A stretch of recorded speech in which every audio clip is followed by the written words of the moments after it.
Good morning, everybody. I am calling, this is the School Building Project Committee, Friday, June 19th or Juneteenth, which we're celebrating today, meeting to order.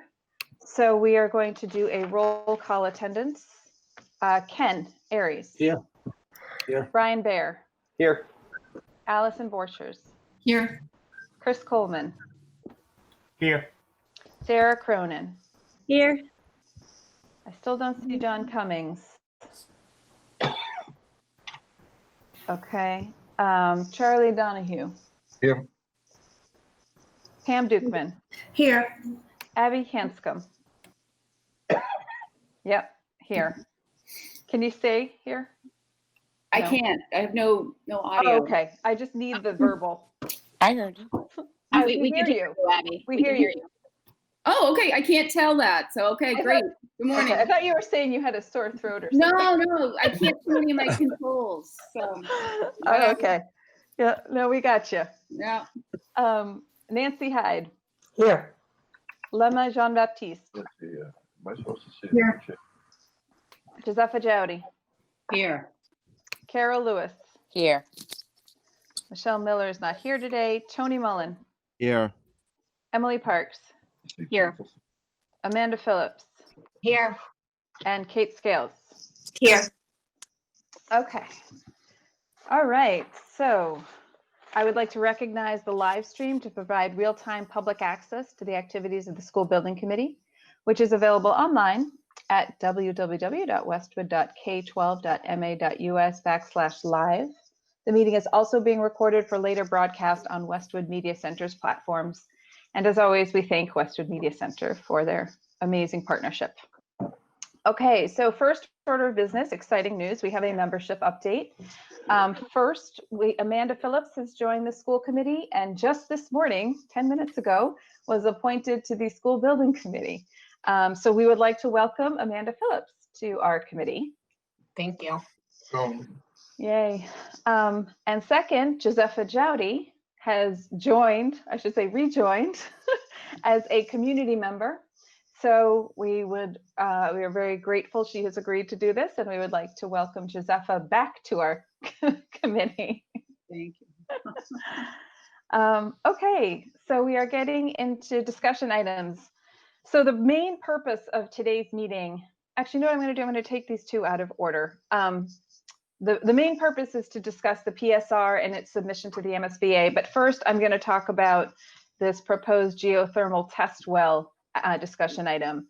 As you recall, last week when we talked about sustainability options, we agreed that one of the options we would move forward was a geothermal heat source. This is fairly a fossil fuel-free heating system that we'd like to explore in schematic design. In order to do that, we need to begin the testing. At this point, just doing one test well to see the feasibility of this heat source option. And we have attached to your materials a proposal from McPhail Associates. This is a proposal for $62,700. It's actually broken up into two parts. The first part is, and let me just pull it up. Whoops. The first piece is the work that we will do now, which is not 62,000. It's not the total. Sorry, I'm having all kinds of issues today. It is it's $48,950. So that is work we'll do today or moving forward pretty shortly. And then there's an additional $13,750 for engineering fees. Those will occur, most of those will occur in schematic design. A small portion will occur now, but most of them will occur in the schematic design fee. So what we're looking for now is a vote by the SBC to approve this proposed geothermal test well process. And we have one bid. We're probably going to get another bid, but at this point we are going, if we approve it today, we'll approve it with a not to exceed amount of $62,700. So if we get a second proposal, if it's higher than that, we'll go with the McPhail Associates proposal. Otherwise, we'll decide between the two proposals which one we want. So that's the purpose of the geothermal test well discussion item, really just to approve a not to exceed amount of $62,700. I should note that we do have the funds in the budget for this. We have a fair amount of unallocated funds, and this is coming from those funds. So this is not an addition to our budget. It's just being allocated from the unallocated fund that we already have set up in our budget. So does anybody have any questions about this? Nope. Mayo, what was, or could someone comment on what the general efficiency between the geothermal and just the water source heat pump in general? I think we addressed that last time. But. Yeah, I can respond to that a little bit. The geothermal system is a much more energy efficient system than the water source heat pump. We can get into the details on the specifics of the exact level of efficiency in our future sustainability design meetings. Okay. Any other questions? And would the design team, is this a strong recommendation the design team makes that we pursue this option and that this would be a much preferred solution? Yeah, the benefits of going to a geothermal system include not only the energy efficiency aspect, but it's also much lower maintenance, much fewer moving parts and pieces of mechanical equipment. So, geothermal is, the kind of standard that's out there right now. The water source heat pump is a newer system. And again, it requires more mechanical equipment to do the job that the Earth is doing, essentially. And Rob, is air source heat pumps an option for this size? We looked at, our engineer looked at the air source heat pump, but found that it was much less efficient than the water source heat pump, to the point where the supplemental electric boiler that would be needed would be oversized, and so it just didn't make energy efficient sense to go that route. Okay, sorry. Chin, could you weigh in on past experience with geothermal? So the one thing is that there are different ways of doing air source heat pump. Just for clarification, and so I don't know whether the two of you are talking about the same air source heat pump. That there are some air source heat pump that will allow you to achieve close to the similar, be competitive with geothermal style system, but then those systems tend to be basically that if you imagine unit ventilator, except it's air source heat pump, and then there will be a lot more parts and a lot more units all over the building to maintain. And so there are schools that are using that system, but that does present a much higher maintenance issue. And then air source heat pump has another issue, which is you are circulating refrigerant inside of the building, and when the refrigerant leak, at the moment that there's no easy way to detect that, and then that you would only know it when the efficiency of the system goes down. And there's not a good, we do not know long-term health impact of that, what that means. And so the system that is presented by Doran Whittier is for all the options are the delivery system is a displacement ventilation, which is the most effective system in terms of delivering air, and it's best in terms of removing airborne particle in terms of say, so somebody sneezes, is that it is the most effective way of removing all the droplet that's in the room out of the room, out of the building. And so that is what all the options that's on the table at the moment have that system in there. And then that might be part of the deviation that between and then if you couple that with an air source heat pump, it is not, the efficiency is not as high as the water source heat pump. And that's why Rob is, the team there did not pursue that after that. Okay. And if we do look into geothermal, Rob, and we go with that system, is that is that another consultant to bring on board, or is that your mechanical consultant? So the request for additional services that Maya just reviewed is for McPhail Associates, who would be a specialty consultant for the geothermal system. So they are an additional consultant that would work hand in hand with our mechanical engineer on the life cycle cost analysis and the development of that design. And if we move forward with it into the DD and CD phase and construction, they will, if we do move forward with geothermal wells, there will be a consultant, most likely will be the same consultant that does the initial work and then that will continue into the rest of the project. And just to, Brian, just to I mean, we're not looking to make that decision today. This is just about the test well to do the research around it. I mean, I know it's a big investment, and obviously you wouldn't want to make that decision and not not be serious about entertaining it. But we're not making that decision today. Yeah, no, I understand. I was just looking for some clarification because it sounds like there's additional engineering expenses that'll come. But again, if it's a strong recommendation from the design team that we should pursue this, that's what I was looking for. Yeah, it's the only option that really brings our energy use intensity number significantly down, and it is a preferred option in terms of annual maintenance as well. It's far superior to the water source heat. I am in favor of it. I'm in favor of pursuing it. I should, I'd leave it to others if people are willing to incur the expense. So.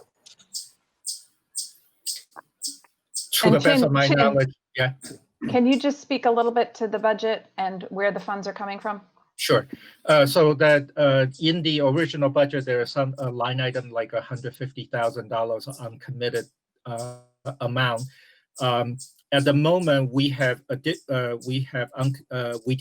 still have uncommitted amount in pretty much every category, including the other category. And if we do go forward with this, we're still somewhere around $400,000 of uncommitted amount around there. I don't remember the exact dollar amount, but the out of the 1.75 million budget, that's where we would stand right now in terms of the committed and uncommitted amount.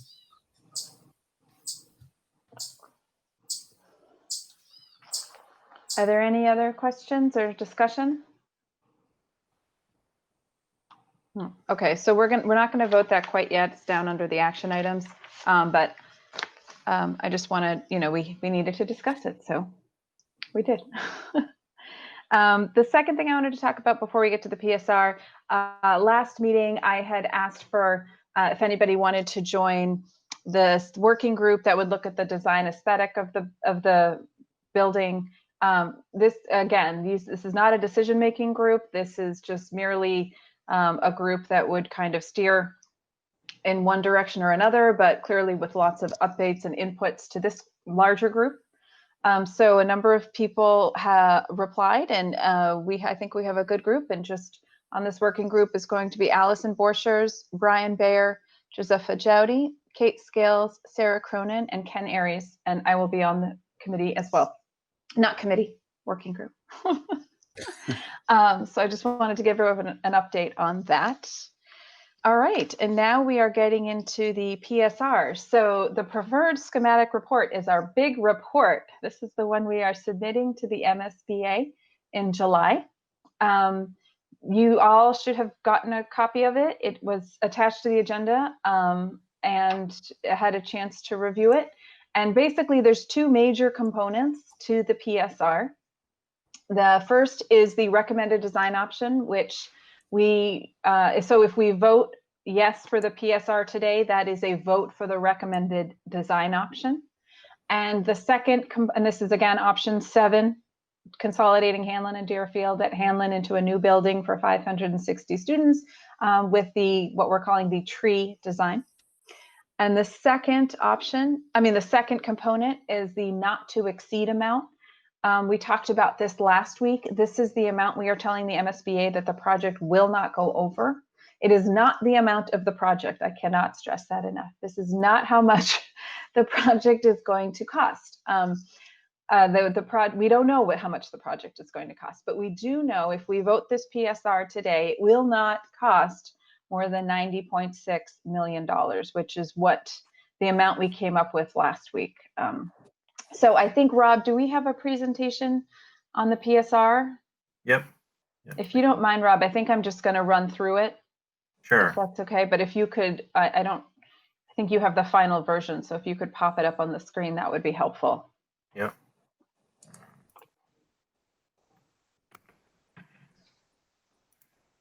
So hopefully, if we've had our discussions right, most of this information should be familiar and there shouldn't be surprises, but this is definitely the time we should be discussing anything, any thoughts, any comments that we have on the project, either the recommended design option, the not to exceed amount. So this is it, because this vote's coming at the end of this meeting. Trying to, hold on a second.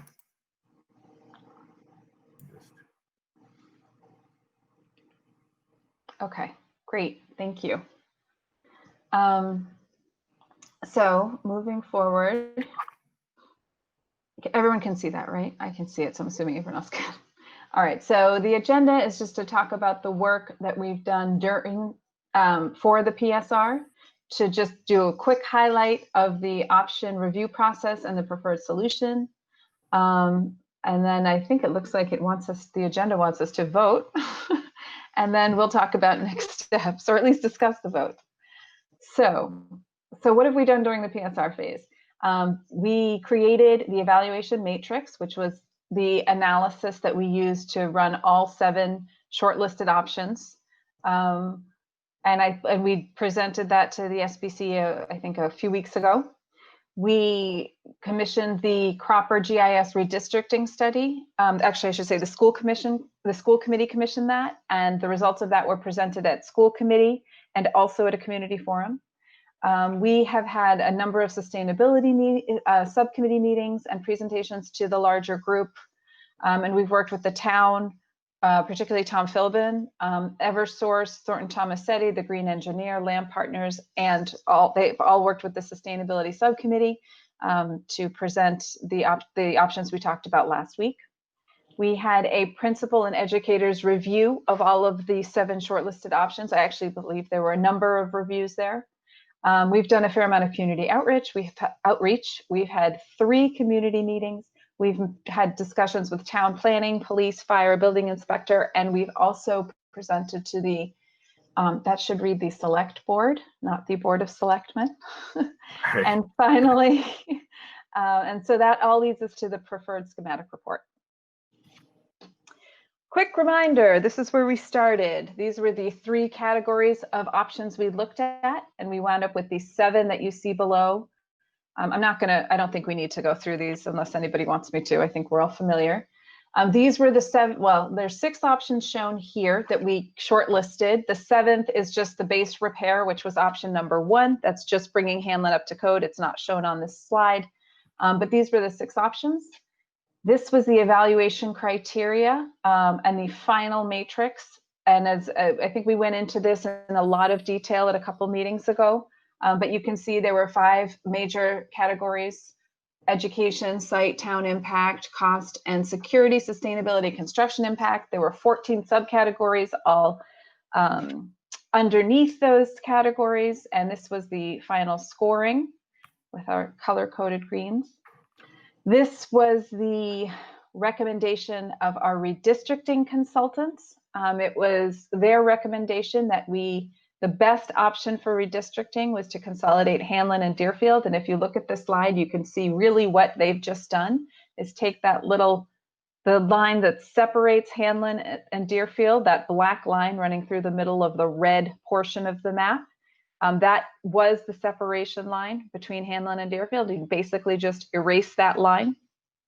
And that was certainly it seemed to be the most efficient, the least disruptive for all the reasons that are there. That was the recommendation of the redistricting consultants. This was the options cost comparison. Again, these are cost numbers for comparative purposes only, just so we can see what they look like against each other. And I think, clearly the renovating Hanlon and that just bringing it to code was the cheapest. Interestingly, the new Hanlon, I think that was the new Hanlon, correct? The new Hanlon,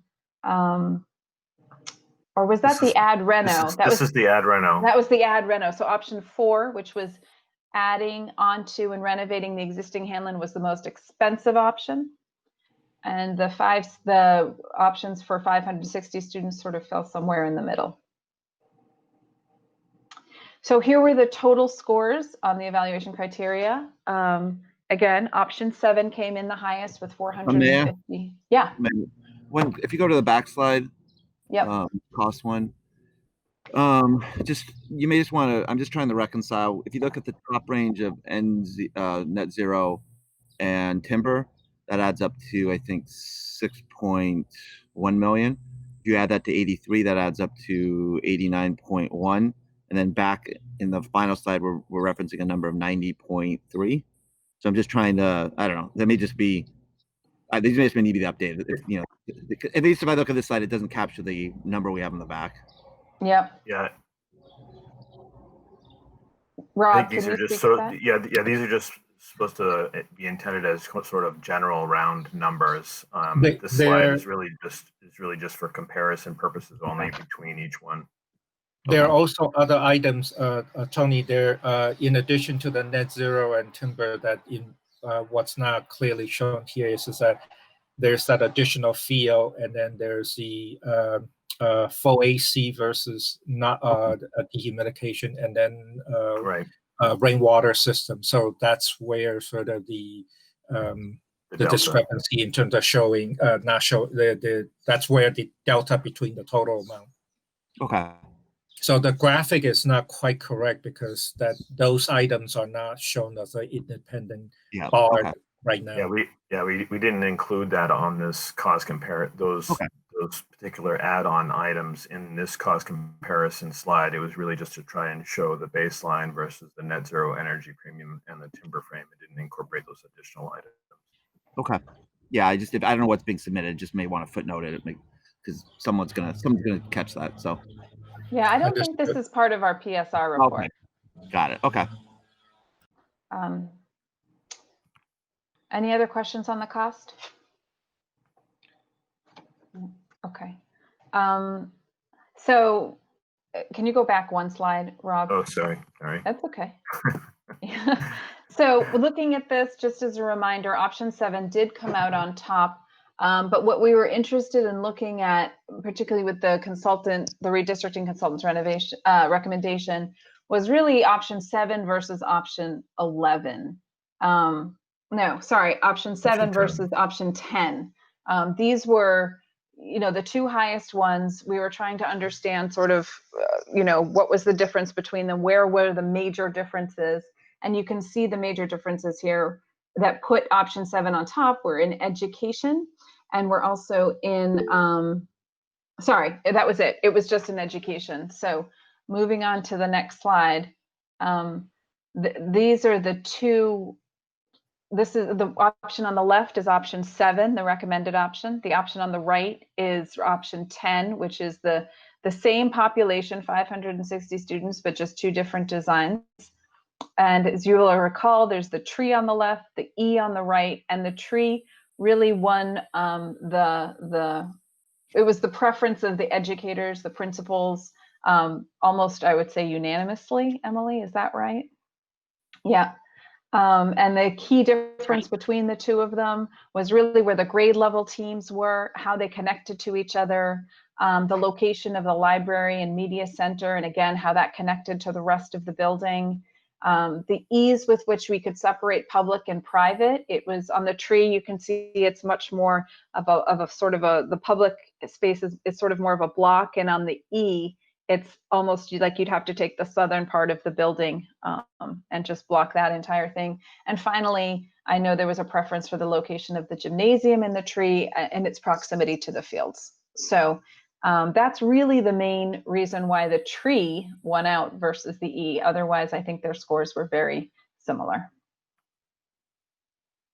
So here we are, recommended option 7. This is new construction, Hanlon Deerfield consolidation, 560 students at the Hanlon site. And again, we're calling it the tree. So how did we get to the not to exceed, the 90.6? Just a quick reminder, our base project cost is 83 million. This is going to get us those 2 additional reimbursement points from the MSBA because this is designed to be 20% above the new energy code. So if we start with 83 million, we agreed last Friday to explore fossil fuel free options, including a geothermal heat source option. That's the most expensive option out of the fossil fuel free options. So we carried that cost forward, which is 3.5 million. We also agreed to explore timber framing. This would reduce embodied carbon in the materials. And so we looked at the 300,000 partial, meaning just the common areas, the sort of the lobby, the main areas, and then also 2 million to timber frame the classrooms. And we decided to carry that full amount forward, 2.3 million. Again, this is just for study purposes. We may or may not have any timber in the building at the end of the day. We also agreed to carry a study to see about air conditioning 100% in the building instead of versus what's included in the base now is air conditioning only administrative office and the special education classrooms. So it would be an additional 1.3 million to do AC for the entire building. Otherwise, we would have a dehumidification system in the other portion of the building. So that's 1.3. We agreed to move that forward into schematic design to study it. We agreed to move forward rainwater cistern irrigation for $200,000 and study that in schematic design. And finally, we agreed that we should look at adding an additional field, which would be a 7x7 soccer field. This would be in addition to the 11v11 soccer field that is built into the base budget cost for 300,000. So that's how we got our 90.6 million not to exceed number. So this is an important slide. I don't know if anyone has any questions. Is there any discussion on this slide? I just reiterate what I said last time around the dates, and as much as we can be able to make these things, just the difference between the 23rd and the August 25th, and being able to make these decisions holistically. Yep, and we are going to work on that schedule. Anyone else? No, okay. So the PSR, what's in it? So this is just the chapters, if you will, in the PSR. Table of contents, introduction, the evaluation of the existing conditions, the final evaluation of the alternatives. Number 4 is the preferred solution, that's option 7. 5 are the local actions and approvals that are necessary, and 6 is just the exhibits. So that's the structure of the PSR.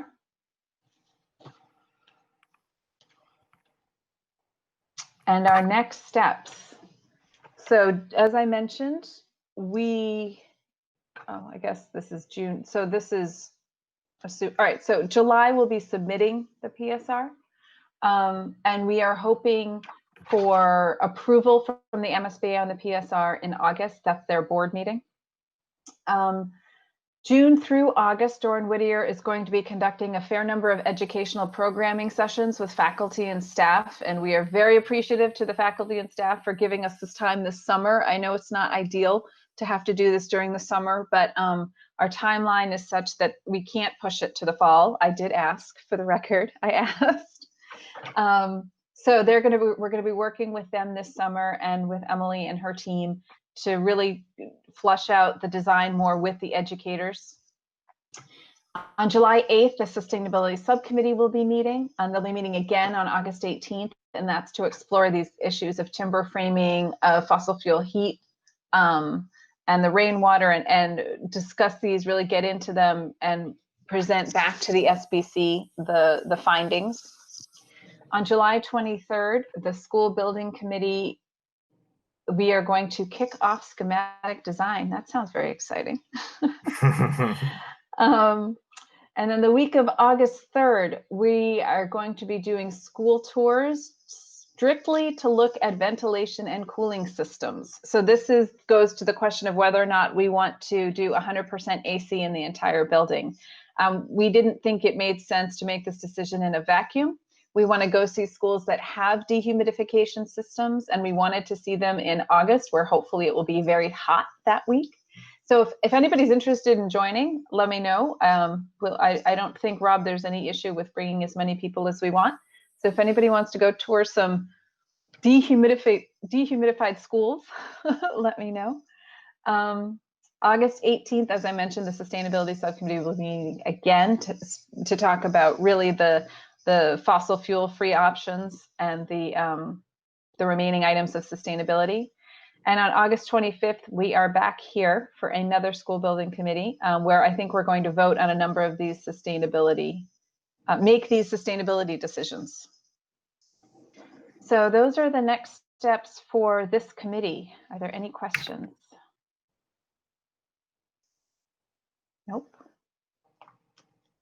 Okay. I think that's the PSR presentation. So discussion time. We've got our recommended option 7. We've got our 90.6 million not to exceed number. Anyone want to raise anything? This is literally your last chance. No. What's the question? What's just procedure? What does the PSR actually look like? Does the team work on a 50-page document? What does that actually literally look like? It's more like a 500-page document. 500 pages. Okay. Yeah, we've got a draft in, and we're going to continue to work on it between now and July 8th. But yeah, it's a binder, a thick binder of narrative, basically explaining the whole process that we've been through in this phase and the reasoning behind the decisions that have been made, the evaluation process, just kind of talking through why the other alternatives were not selected, why this particular option was preferred, how each option satisfies the different criteria on the evaluation criteria, how the evaluation criteria was developed. And it's just, it's very detailed in terms of what the MSBA is looking for to make sure that you went through a thorough and objective process. Yeah. And to give you a sense, Tony, this was the, I'm going to try and hold it up here. This was the PDP that we submitted. So this is sort of similar to what it will look like. If you want a copy, we can send you one. Electronic. We should be mimicking our green initiative. I don't know if the MSBA will let us do that. MSBA requires one hard copy sent over to them. Of course, with official signatures, right? Yes. And then that's what, yeah, there's also that to collect. And when would we expect for this to be hopefully approved, and what does that mean if they approve it? So the process is that there will be the district will meet with, there will be a meeting called the Facility Assessment Subcommittee meeting. And then that's in that meeting, all the MSBA will ask you all the questions that they want to ask, and you will get a good sense of whether they will recommend to move forward or not in that meeting. And if everything goes smooth, according to plan, then that recommendation will be put forward to the full MSBA board on August 26th. And officially, that will be the vote to move into schematic design. And is that MSBA commitment to funding or? No.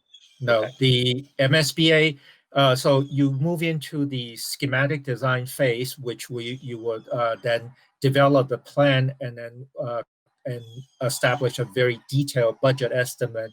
And then you would, in that budget estimate, you would also include furniture, equipment, technology, everything that will go into this project. And that is referred to as a project funding agreement. And that will be the time that MSBA determines what is what they refer to as the maximum grant for the project. And that when that gets approved, that will fix that is the commitment, because then the town would enter into an agreement with MSBA with that understanding of the maximum amount of grant allowed for this particular project. We expect that submission to be beginning of 2021 for the MSBA board vote of February 2021. And then after that, then we'll follow up with the town meeting and the town ballot vote in spring of 2021.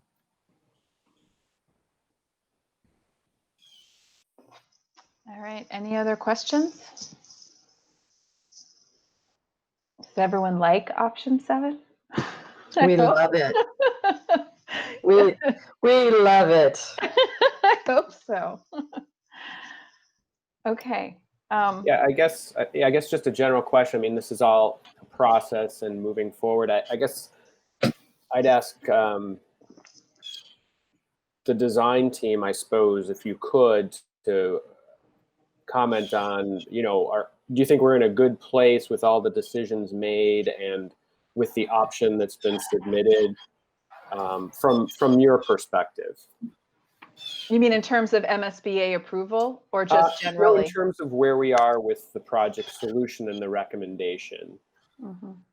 Yeah, I mean, from our perspective, you guys have gone through a very thorough process of evaluating each of the different options that are out there. I mean, the 3 different enrollment scenarios, the 2 different sites, the renovations versus renovations and additions and new construction, the extremely thorough evaluation criteria and process that you went through with, formal subcommittees created to evaluate the sustainability and the evaluation process. It's a very thorough process, and I think this will look that the MSBA will look at it very positively in the process that we went through. I don't know, Don, if you wanted to add on. Yeah, if I could, to piggyback on what Rob said, the participation in this process has been outstanding at all levels. And we were able to develop some options, many of which could meet your needs from an educational point of view.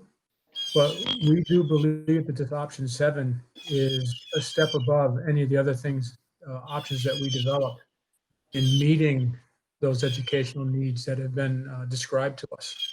So we're just thrilled that you're going with this direction, because we have some interesting ideas in how to push this moving forward architecturally in a cost-effective manner.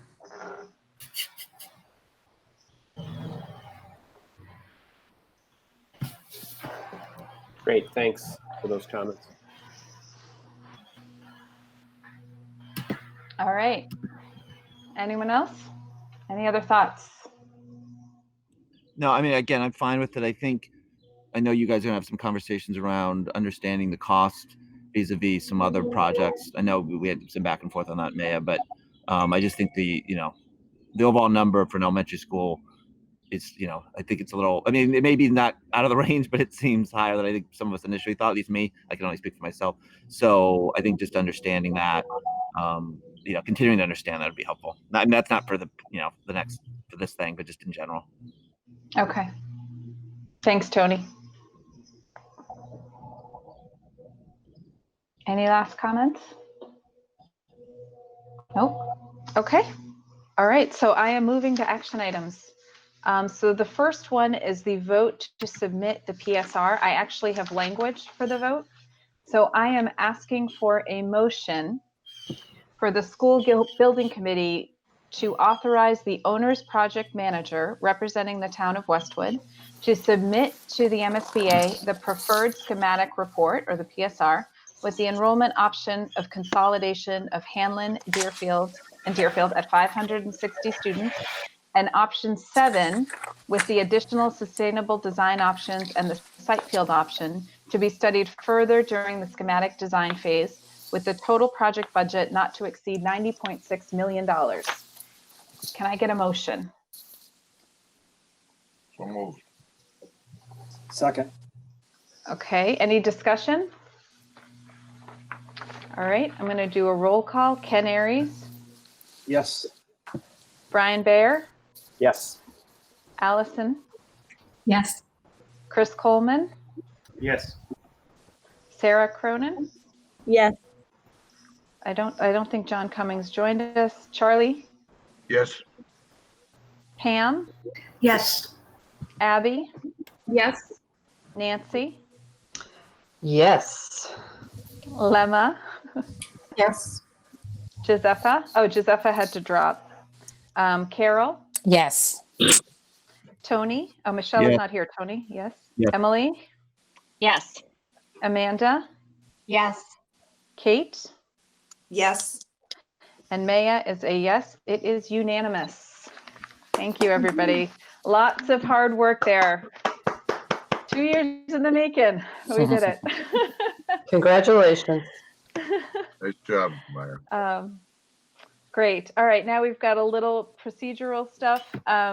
We need to vote to approve an amendment to the contract with Doran Whittier for the proposed geothermal test well that we discussed earlier. This is the amount not to exceed $62,700. Can I get a motion for that? So moved. Second. Great. Roll call. Ken, Yes. Brian, Yes. Allison, Yes. Chris, Yes. Sarah, Yes. John Cummings isn't here. Charlie, Yes. Pam, Yes. Abby, Yes. Nancy, Yes. Lemma, Yes. Carol, Yes. Joseph is not here. Michelle's not here. Tony, Yes. Emily, Yes. Amanda, Yes. Kate, Yes. and Maya is a yes. It's unanimous. And finally, I need a vote to approve our meeting minutes from June 12th, 2020. Can I get a motion? So moved. Motion. Can I get a second? Second. Okay, roll call. Oh, any discussion? No, roll call. Ken, Yep. Brian, Yes. Allison, Yes. Chris, Yes. Sarah, Yes. Charlie, Yes. John isn't here. Pam. I'm going to abstain. I was not at the meeting. Thank you, Pam. Abby, Yes. Nancy, Yes. Lemma, Yes. Joseph is not here. Carol, Yes. Michelle's not here. Tony, Yes. Emily, Yes. Amanda, Yes. Kate, Yes. and Maya is a yes, so it's unanimous. Finally, is there any new business? Maya, I just have a question Mm-hmm. for our design team. When we began this process, it was a very different environment, And how might today's environment affect the MSBA with regard to the decision-making process? You know, are they likely to be ask people to go back and rewrite things or change them, or it's just how might we expect any different than we might have expected, say, 3 years ago? I don't think there's any difference, Charlie, in terms of the MSBA review process for this. We'll get the same fairly voluminous list of comments from them, and you know, we'll have to get back to them on a bunch of, this happens on every project, on every submission. We get back to them on a whole bunch of different questions they have. They go through, I think they actually send this one out to a peer review. So there's a whole process around that, but that's been happening for years. So, I mean, since the start of the MSBA. So I don't think that just being in this pandemic environment is going to change it. They may ask some questions around, you know, as we move into SD, we probably will need to address what we're doing around HVAC and some of those, just, you know, planning around a future pandemic of some sort, how we're addressing it, which I'm sure everyone's talking about that now anyway. So that's what I would say is, you know, I don't think there's any other big issues going to come out of it from given the environment we're in. Thank you. Thanks, Charlie. Any other new business? Nope. Okay. Then I just need a motion to adjourn. Moved. Can I get a second? All right, roll call. Any discussion about adjourning? No. Okay. Ken, Yes. Brian, Yes. Allison, Chris, Yes. Sarah, Yes. John's not here, Charlie, Yes. Pam, Yes. Abby, Yes. Nancy, Yes. Lemma, Yes. Jeff is not here, Carol, Yes. Michelle's not here, Tony, Yep. Emily, Yes. Amanda, Yes. Kate, Yes. and May is a yes. We are unanimously adjourned. Thank you, everybody. Big day Thanks, for us. Maya. I appreciate it. Thank you. Thank you. Happy Thank you. weekend, Yeah. everybody.